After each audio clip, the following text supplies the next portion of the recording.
प्राचीन समय की बात है। एक समुद्र के किनारे एक गुरु अपना आश्रम बनाकर रहा करते थे। हजारों शिष्य उनसे ज्ञान ग्रहण करने के लिए दूर दूर से उनके पास आकर रहते थे। गुरु का ज्ञान देने का तरीका भी बड़ा ही अनूठा था। शुरुआत में वो अपने शिष्यों को उपदेशों के माध्यम से ज्ञान देते थे। उसके बाद वो अपने शिष्यों को उस ज्ञान का अनुसरण करने के लिए कहते थे। उस ज्ञान को अपने व्यवहारिक जीवन में उतारने को कहते थे। एक बार उस आश्रम में एक सम्राट अपने बेटे को लेकर पहुंचा। उस सम्राट ने उस गुरु से प्रार्थना की कि आप मेरे बेटे को अपने आश्रम में रहने दें और अपने तरीके से उसे ज्ञान दें। उसे इस आश्रम में बिल्कुल भी ऐसा नहीं लगना चाहिए कि वो किसी सम्राट का बेटा है। उसे बिल्कुल साधारण शिष्यों की तरह ही ज्ञान देने की कृपा करें। गुरु ने मुस्कुराते हुए कहा कि सम्राट, ज्ञान इसी तरीके से लिया जा सकता है। अगर तुम अपने आप को दूसरों से बड़ा समझोगे तो तुम ज्ञान ग्रहण नहीं कर पाओगे। अगर तुम्हें ज्ञान ग्रहण करना है तो तुम्हें दूसरों की तरह अपने आप को साधारण समझना होगा। यही ज्ञान ग्रहण करने की सबसे पहली सीढ़ी होती है। तुम निश्चिंत रहो, आज से तुम्हारे बेटे की जिम्मेदारी मेरे कंधों पर रही।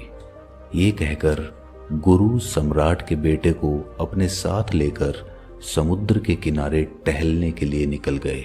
आश्रम के बाकी सभी बच्चे उस सम्राट को देख रहे थे।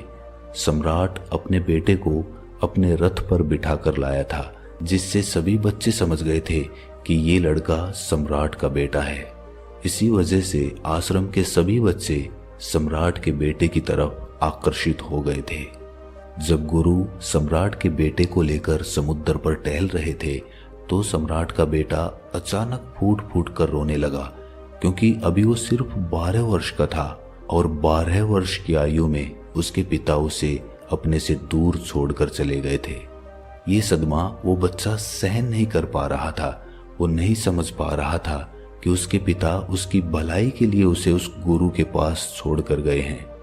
उसे रोते हुए देखकर गुरु ने कहा कि बेटा, मैं तुम्हें चुप नहीं करूंगा। हो सकता है कि आज मैं तुम्हारे आंसू पोंछ दूं, लेकिन कल तुम फिर अपने आप को अकेला पाओगे।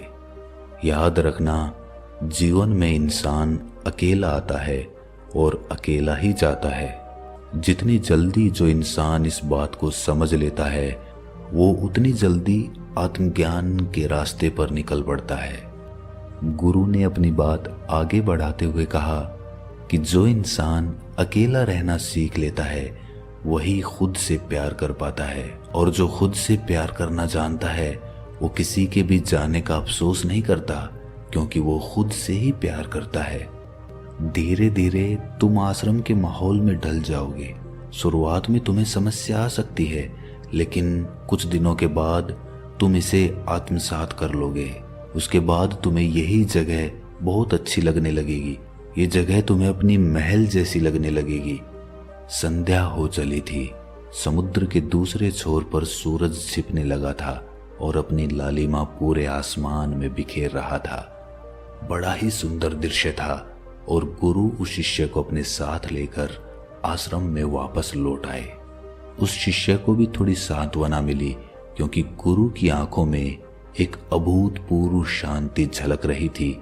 और जब हम किसी एकांतवासी गुरु की आंखों में वो शांति देख लेते हैं तो हमारे हृदय पे से भी सारा भार हट जाता है। मन एकदम निर्मल हो जाता है। जब सम्राट का बेटा रात्रि का भोजन करने के लिए भोजन कक्ष में पहुंचा तो आसपास के सभी शिष्य उसके पास आने लगे। उन सभी को पता था कि ये सम्राट का बेटा है और अगर हम इससे दोस्ती कर लेते हैं तो उससे हमारा बहुत फायदा होने वाला है। यही सोचकर आश्रम के ज्यादातर बच्चों ने उसे घेर लिया था। बस कुछ बच्चे जो अकेले रहने का महत्व समझते थे, जो दिखावे में विश्वास नहीं करते थे, वो उस सम्राट के बेटे के पास जाने की बजाय अपना पूरा ध्यान खाने पर लगा रहे थे और एकांत में बैठकर अपना भोजन कर रहे थे। कुछ दिनों के बाद सम्राट के बेटे की आश्रम के ज्यादातर बच्चों के साथ दोस्ती हो गई। अब वो आश्रम में उन बच्चों के साथ घूमता, उन्हीं के साथ अपना ज्यादातर समय बिताता। आखिरकार सम्राट का बेटा था, सुख सुविधाओं में पला बढ़ा था। आसपास बहुत से दास और दासियां होते थे। आसपास अपने मित्रों से घिरे होना, वही दिनचर्या उसने इस आश्रम में भी अपना ली थी। ऐसा नहीं था कि गुरु को ये सब पता नहीं था, पर गुरु उसे अलग तरीके से ज्ञान देना चाहते थे। बच्चों को ज्ञान आप उपदेश देकर नहीं दे सकते, उन्हें साक्षात्कार कराना पड़ता है। उसके बाद उन्हें वो बात समझ आती है जो आप समझाना चाहते हैं। गुरु को ये बात पता थी कि अगर मैं इसे बोलकर बताऊंगा तो ये कभी समझ नहीं पाएगा। मुझे इसे दिखाना पड़ेगा, इसे एहसास कराना पड़ेगा कि अकेले रहने से ही तुम अपनी शक्तियों को जान पाओगे।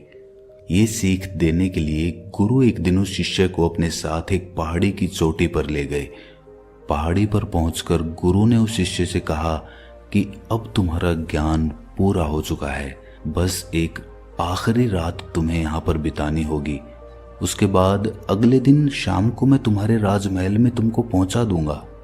वो बच्चा तो ये सुनकर बहुत खुश हो गया कि अब मैं वापस अपने राजमहल चला जाऊंगा, फिर से मेरे दास और दासियां, सारी भोग की वस्तुएं मेरे पास होंगी। उस शिष्य ने गुरु से पूछा कि गुरुजी, मुझे आज रात आप यहाँ पहाड़ी पर क्यों छोड़ रहे हैं? आखिर मुझे कौन सा आखिरी ज्ञान यहाँ से मिलेगा? गुरु ने मुस्कुराते हुए कहा कि यहाँ पर चट्टान के पीछे तुम्हें छिपकर बैठना होगा। यहाँ पर रोज रात को एक बाज आता है, तुम्हें उस बाज को देखना है, बड़ी गौर से देखना है, हर गतिविधि देखनी है। और उस बाज को देखने के बाद अगले दिन अगर तुम उस बाज की खूबियां मुझे बता पाए तो मैं तुम्हें तुम्हारे राजमहल वापस भिजवा दूंगा। और हाँ, सुबह आने से पहले एक बात पर और ध्यान देना है। एक चरवाहा यहाँ पर अपनी भेड़ों को चराने के लिए आता है, तुम्हें उन भेड़ों की गतिविधियां भी देखनी है। याद रखना, बाज की गतिविधि रात को और भेड़ों की गतिविधि सुबह। अगर तुम दोनों की गतिविधि ध्यान से देखकर मुझे बता पाए तो तुम इस आश्रम से हमेशा के लिए आजाद हो जाओगे, तुम्हारा ज्ञान पूरा हो जाएगा। मैं तुम्हारे पिता को कह दूंगा कि ये बच्चा हमारे आश्रम का सबसे ज्ञानी बच्चा है। ये कहकर गुरु अपने आश्रम में वापस लौट आए और वो बच्चा वहीं पर उस चट्टान के पीछे खड़ा हुआ उस बाज का इंतजार करने लगा। काफी वक्त बीत जाने के बाद वहां पर एक बाज अपने बच्चों के साथ पहुंचा। सम्राट के बेटे ने पूरी रात उस बाज की गतिविधि बड़े ही ध्यानपूर्वक देखी और सुबह होने के बाद जब चरवाहा वहां पर अपनी भेड़ों को लेकर पहुंचा तो उसने एक अभूतपूर्व दृश्य देखा। उसने देखा कि वो बाज भेड़ के एक मेमने को अपने पंजों में दबाकर आसमान में उड़ गया। उसने उस भेड़ के बच्चे का शिकार कर लिया था। ये सारा दृश्य देखकर वो बच्चा आश्रम में वापस अपने गुरु के पास पहुंचा। इससे पहले कि गुरु से कुछ पूछते, उसने गुरु को प्रणाम करते हुए कहा कि गुरुदेव, आप आश्रम के सभी बच्चों को यहाँ पर बुला लीजिए। मैं सब लोगों को बताना चाहता हूँ कि मैंने क्या देखा। जब आश्रम के सभी बच्चे वहां पर पहुंच गए तो उस सम्राट के बेटे ने कहना शुरू किया कि मैंने अपने जीवन में बहुत से पक्षियों को देखा है, लेकिन बाज उन सभी पक्षियों में से सबसे अद्भुत और सबसे अलग होता है। उदाहरण के लिए एक तोता हम सभी ने देखा है।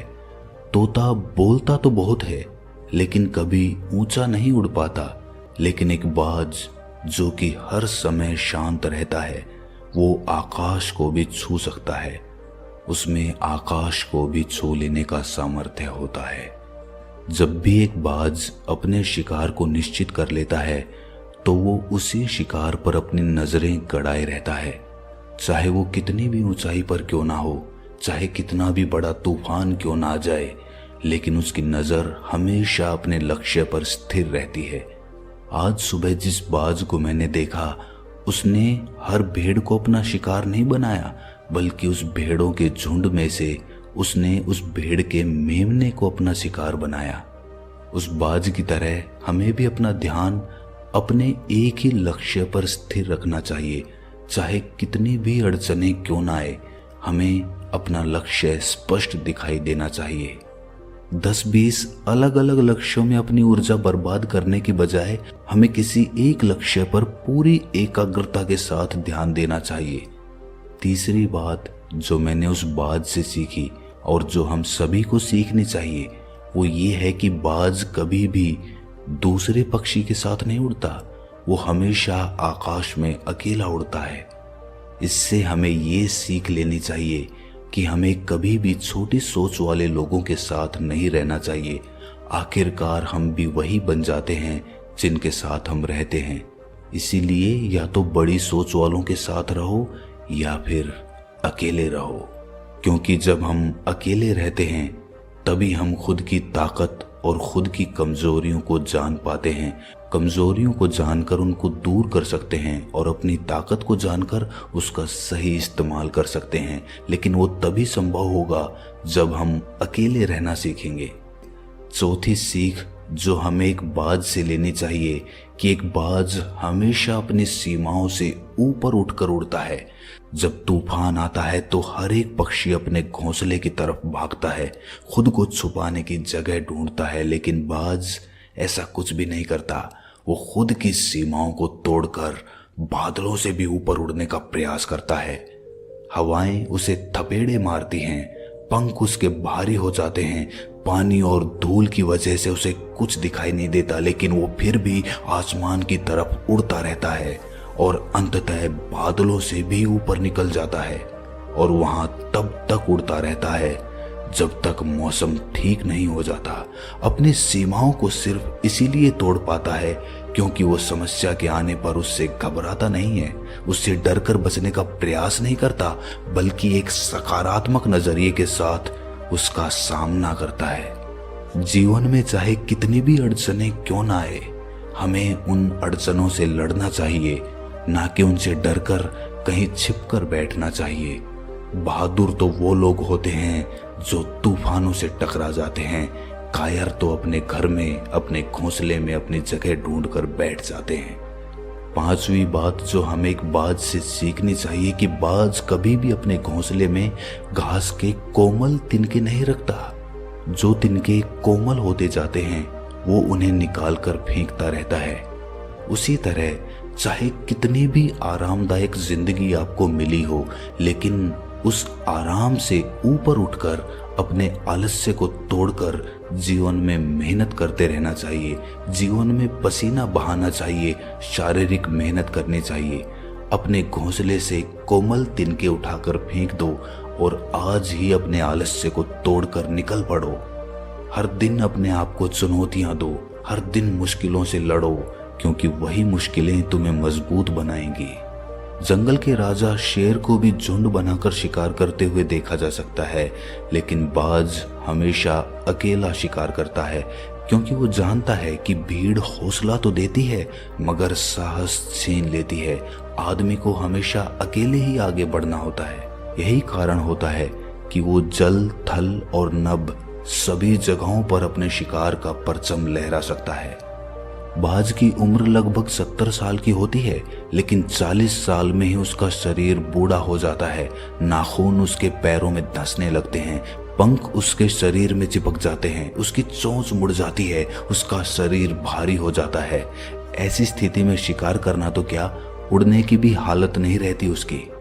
ऐसे में उसके पास सिर्फ 2 विकल्प होते हैं। पहला, या तो वो खुद की इस अवस्था को स्वीकार कर ले और भूखा प्यासा मर जाए या किसी दूसरे जानवर का शिकार बन जाए, और दूसरा विकल्प ये होता है कि वो 6 महीने एक बहुत ही दर्दनाक प्रक्रिया से गुजरे और खुद को फिर से पहले जैसा मजबूत बना ले।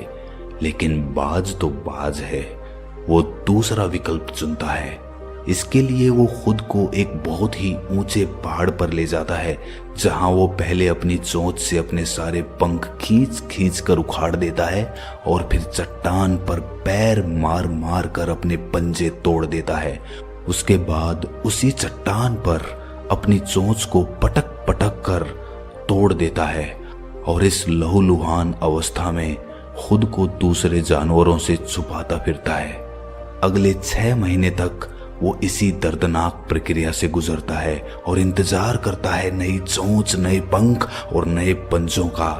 तब फिर वो अपनी नई जिंदगी शुरू करता है और निकल पड़ता है अपने शिकार पर और अगले 30 सालों तक फिर से राज करता है।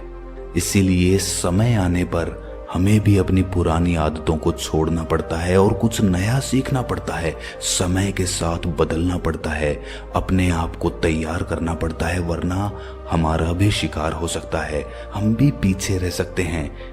इसके बाद सम्राट के बेटे ने भेड़ों की विशेषता बताते हुए कहा कि भेड़ हमेशा झुंड में चलती है। उन्हें झुंड में एक साथ चलने से हिम्मत मिलती है, लेकिन जैसे ही उन पर शिकार होता है वैसे ही वो भीड़ तितर बितर हो जाती है और उस पूरी भीड़ में से एक भी भेड़ अपने साथी की मदद करने के लिए वापस नहीं लौटती। इससे हमें ये सीख मिलती है कि हमारे साथ कितने भी लोग खड़े हों, किसी पर भी यकीन नहीं करना। यकीन करना तो खुद पर करना, क्योंकि बुरा समय आने पर वो भीड़ कब तितर बितर हो जाएगी आपको पता ही नहीं चलेगा। गुरु को प्रणाम करते हुए सम्राट के बेटे ने अपने गुरु से कहा कि गुरुदेव, अगर मुझसे कोई सीख रह गई हो तो कृपा करके आप बताने की कृपा करें। गुरु ने सभी बच्चों को संबोधित करते हुए कहा कि ये सभी बातें जो अभी इस बच्चे ने बताई है सब सही है, लेकिन ये सारी खूबियां आप लोगों में तभी पैदा हो पाएगी जब आप अकेले रहने का अभ्यास करेंगे।